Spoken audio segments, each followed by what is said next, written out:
Ionad Siopadóireachta. De dúna atá an. Is lá fuair báistí é. Téan an chláán go dtí an tionad Siopadóireachta. Téan mami go dtí an grúigere. Téan daddy go dtí an cafe.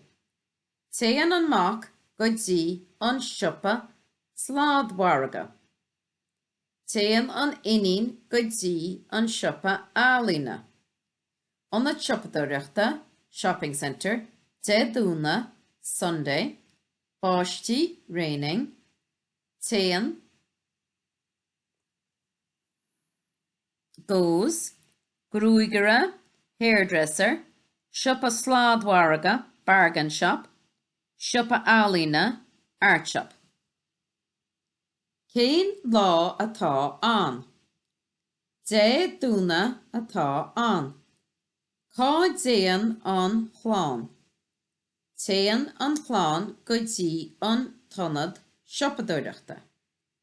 Cá déan mami. Téan mami go dtí an grúigere.